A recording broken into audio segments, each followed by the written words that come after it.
Hey guys, Charmix4 here. Yeah, hey guys. Now who's a Charmix clone? See, I've got a beanie, and I've also got a toy sidekick. His name is Jeff. Yeah, he's just gonna be casually off screen here. But yeah, see, I am Charm. I am a Charmix clone. But yeah, anyways, guys. The video is game theory. Minecraft versus League of Legends, the battle for the decade's best game by the game theorists. Now, I had a feeling that Minecraft would be the best game of the decade, because it is such a good game. It really is. And it definitely affected all those other games, because there were so many, because the genre that they were doing with the whole, survival type game, those games weren't really that popular, I guess. Minecraft definitely made them more popular, I feel like. Or it definitely made it definitely made the genre thrive because there were a lot of clones, but also a lot of expansions on the idea with new weapons and also stories with it. But yeah, anyways, guys, links in the description. Make sure to subscribe to the Game Theorist on description. Let's get right into it. Hello, Internet! Welcome to Game Theory and the grand finale to our most important games of the decade list. Last week we covered the first 6 honorable mentions. Games that, by all accounts, truly shaped the industry over the last 10 years. Pokemon Go introduced us to new ways to play. By the way, I'm going to be wearing this beanie for the entire video, and this isn't mine, so yeah, hopefully I don't get lice. Generation of creators, both developer and player, while Mario Maker taught us that we could all be creators. Battlefront 2 exposed our industry's worst impulses, while Fortnite showed the power and profitability that comes when you find a healthy balance between solid gameplay and aesthetic microtransaction. In total, these were games that gave rise to new genres, gave life to old genres, welcomed in new players while reinvigorating old ones, and overall got us to look at gaming in completely new ways. But I reserved today's episode for 2 very special titles. Games that not only influenced the world of video games, but whose ripple effects went far beyond the realm of just pixel and player. These 2 games that we're talking about today gave rise to entire industries by changing the way that we view and consume our games. And in the process, they managed to alter the landscape of the modern internet. Yes, the entire internet in ways that'll continue to persist long into the next decade. If all of that sounds a bit grandiose, well, that's why this video isn't just 2 minutes long with me naming the games and peacing out. I'm here to celebrate what made these titles great and make a case for the massive role that a simple video game can have on global culture. So, do you know what my 2 most important games of the decade are? Make your guesses down in the comments below. I mean, the first is practically a gimme. It's one that shouldn't come as a surprise to anyone. Ladies and gentlemen, it's time to talk about Minecraft. Let's go! It almost feels like cheating to start a video about most influential games of the decade by talking about Minecraft. I mean, this should be an easy slam dunk, right? Yeah. It is the best-selling video game ever, period. End of story. It is. It actually is. Mario Brothers it beat Tetris. Tetris was the one. Tetris. Yeah. Tetris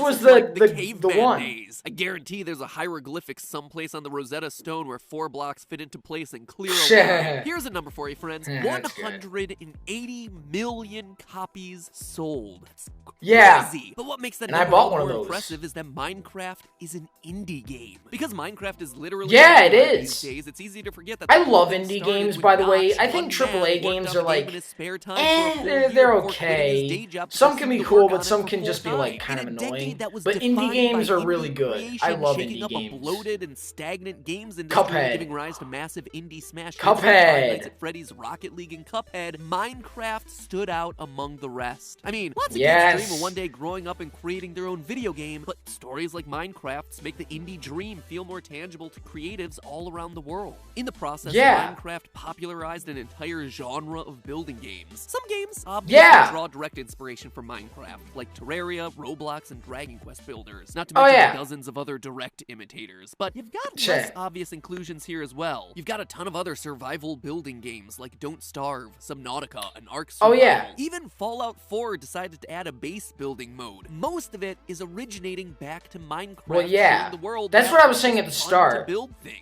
And it's a lesson because that a lot of game there were games that were sort of like that, but they added their own thing to it. Create, and Minecraft unleashed that potential in the world of gaming at a scale No Man's Sky definitely tried to be Minecraft is the bigger world's than largest Minecraft, Lego but didn't set, work. not even referring to its own physical Lego set existing in Toy Story. Oh yeah! In the game, it's a place where an aspiring designer can create the Statue of Liberty, the Eiffel Tower, the Enterprise from Star Trek, complete with every room, every turbo lift, and every bridge faithfully recreated. Heck, people have even built full computers inside of Minecraft. If you want to play Pokemon on a virtual Game Boy Advance, you can do that within the game of Minecraft. But it's one thing to just create those things within a virtual world. It's another thing for those things to cross over into real life. Since 2012, a United Nations program called Block by Block has used Minecraft as a way for people to participate in the design of public spaces. Oh yeah! People design real public spaces like parks inside of Minecraft, which then get developed into full-on real-world designs. Even schools have started to realize Minecraft's potential as an educational tool. Minecraft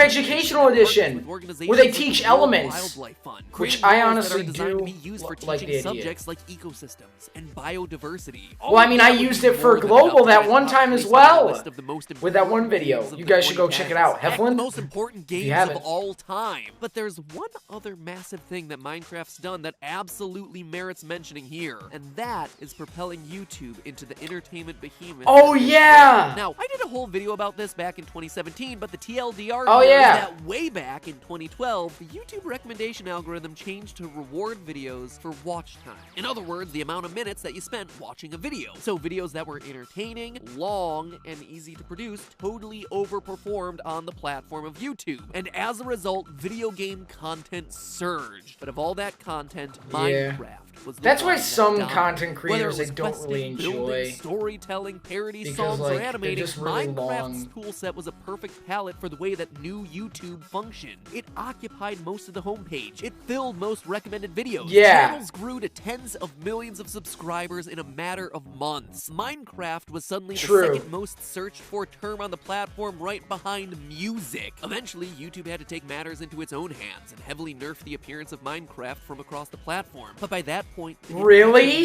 millions of young gamers looking for information about the game had found how to make something in Minecraft on YouTube. YouTube was now their place to find information, their place to find entertainment, and their place to be inspired by the creators that they were watching. All of it in large part because of Minecraft. And in turn, YouTube received billions upon billions of watch hours, setting them on a path to where they are today. The TV Killer, the second most used website on the internet, the top entertainment platform for viewers of across all different ages. Any way you slice it, Minecraft was a huge driver in the online video revolution, taking people away from their TV screens and bringing them to watch content on computer and later mobile screens. Well, yeah. When your small indie game helps shape a generation's online habits while also propelling that website to be the #2 website in the world, so much so that 30% of kids now want to grow up to be a YouTuber, that, my friends, is a game that has an impact. That is, without question, a most important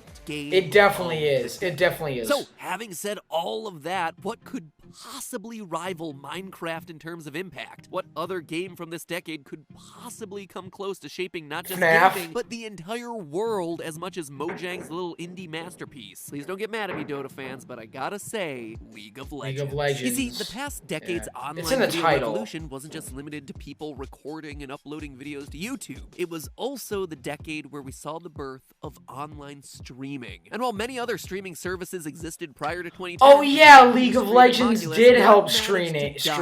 Justin.tv. What, you never heard of Justin.tv? You might know it as the place that offered people the opportunity to do 24/7 live streams of their lives. Or, I suppose you might know it better by its rebranded name, Twitch. Twitch, the internet's home to live stream video games. And just like dominoes knocking over each other, with online game live streaming came the next massive revolution in gaming, esports. And the main domino to start it all was League. Now, let me make this clear. League of Legends is far from the only esport out there, and far from the only popular game to live stream. Duh. But if you look at the history of esports and streaming, League of Legends over the last decade has made a bigger splash than literally any other title. And while yes, League's first official release was in October of 2009, same thing. Everything notable about LoL, from the bulk of its content to the ripple effects of its impact, have happened during the 2010s, thereby making it one of the most important games of this decade. But to truly understand League of Legends' role role in all this, we first have to look backward. I mean, the idea of gaming competitions has been around since the early days of arcade tournaments. Some of those early grassroots competitions would eventually sprout into larger events that are part of the esports landscape, like EVO, the world's largest fighting game tournament. The Cyber Athlete Professional League started back in 1997 during the early days of Counter-Strike. Throughout the 2000s, you had organizations like CEVO and Major League Gaming doing things like putting professionally produced coverage of Halo matches on broadcast television, all in an attempt to make video game competition a mainstream event. But these, and many of the other early professional gaming attempts, never truly cracked the formula for modern esports. Professional level competition supported by, and this is the tricky part, a sports-like framework. You see, historically, esports faced a massive coordination problem because it required 5 things to happen all at the same time. You needed, first and foremost, a game that had a high skill ceiling. Then, you needed players who were eager to play and master the game. Then, you needed an organizer that was willing to put competitions together. Fourth, you needed a broadcast system that was able to bring the game to the spectators. And finally, you needed spectators who were willing to show up and watch those players compete. Without one of these pieces, it all collapses. And to do all 5 of those things at a critical scale that would make it mainstream would be nigh on impossible for even the most enthusiastic third-party gamers. Enter League of Legends. Riot Games changed everything by being the first game developer to commit their own money to growing their esports scene. Before, other competitive games like Counter-Strike and StarCraft had relied on tournaments run by third parties, but Riot running their own league was their way of announcing to the world that they were here to stay. Not only could players, competitors, viewers, and coaches expect League to continue to be viable as a spectator sport in the future, but they could become invested in the game because they knew that Riot was committed to developing League as an esport and optimizing it for competitive play. They hosted the first ever League of Legends competitive season back in 2011 with a World's Championship prize pool of $99,500. By Season 3, they created the Legends Championship Series. By 2015, League's World Championship pulled in 43,000 live in-person viewers, in addition to the in-person viewers, not just like that were watching it online. To put that number into perspective, the 2015 NBA Finals, most viewed NBA Finals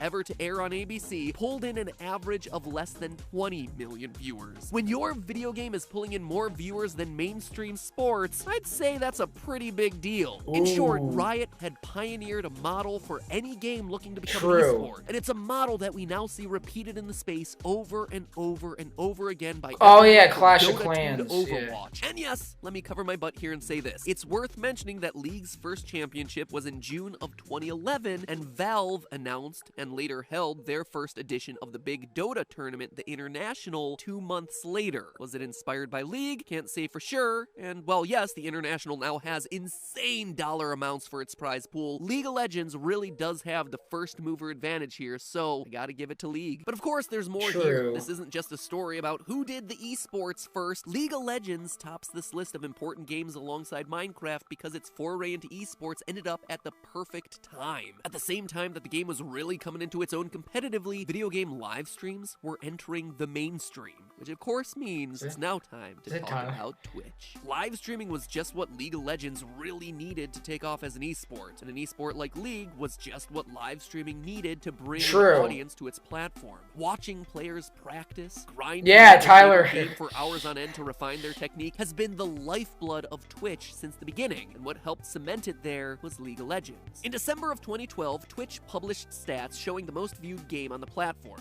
It was League of Legends, followed by StarCraft, World of Warcraft, and then Dota. 7 years later, this December of 2019, believe it or not, it's the same thing. League of Legends is still in the top spot, with over 79 million monthly viewer hours. It's still more viewed than any other game on the platform. Holy crap. Fortnite, GTA, and yes, again, Dota. League had and continues to have a huge role on the continued success of Twitch, and as a result, the domino effect that game streaming has had on wider internet culture. League bringing viewers to Twitch helped it to grow to the point of it selling to Amazon, which in turn legitimized gaming live streams to the point that YouTube and Facebook rolled out their own live gaming initiatives. It's why Mixer and Caffeine exists. It's why platforms fight over the Ninjas and Nick A30s of the world. Fortnite would not be the mega hit game it is today if it wasn't for League paving the way for it 10 years prior. In short, outside of just being a really smart, well-crafted game run by a company that was thinking ahead of the curve, curve, even if some recent business practices have been called into question. League Yep. of Legends is a game that has created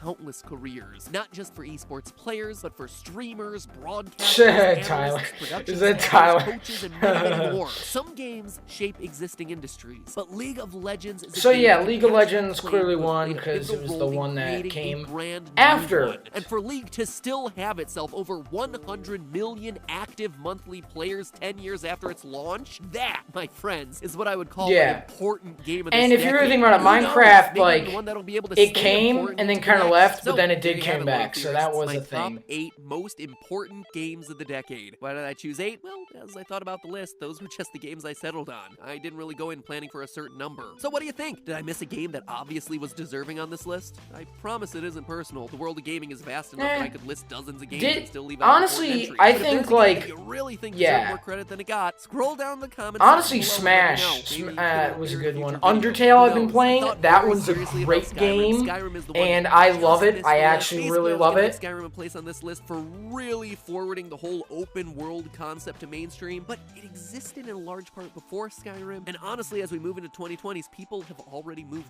past that as a genre. The industry milked it so dry and did such a poor job of it, if I'm being honest, that players just aren't as interested in open world gaming anymore. So honestly, Skyrim should have had a place on this list, but the rest of the gaming industry totally let them down. So sorry, Skyrim. Better luck next time. Oh wait, your next time was Fallout 76. Whoopsie. Undertale's another one that I expect to see a lot of comments. Yeah, honestly, Undertale. I considered very heavily. That's so good. Undertale is very much a gamer's game. Yeah. Yes, Undertale was a super revolutionary Yes. game, unlike anything I'd ever played Yeah. before. But I haven't seen a lot of other games trying to mimic this or take inspiration from. That it. is There's true. a couple of indie things here and there, but for the most part, Undertale hasn't had the massive ripple effects of a lot of the. That other is games on this true. list. So, I mean, while it's a revolutionary great in its own game, right, because it didn't have but the like I do wider like how impact on it the is gaming unique in industry its own or way. the It's world at such a large, good had to game, leave it off though. the list. So with those out I'm of the way, almost onward done with to the pacifist 2020, my route, by the friends. way. Will VR I'm on finally find its the place? final How big boss. can esports really get? But, Will like, Disney just finally buy Pokemon and dominate the entire world? And will companies Oh finally yeah, stop wasn't that being like sort of a greedy thing little that Disney's shills? gonna buy Probably no, that Pokemon? last. Like, yeah, wasn't there like something about like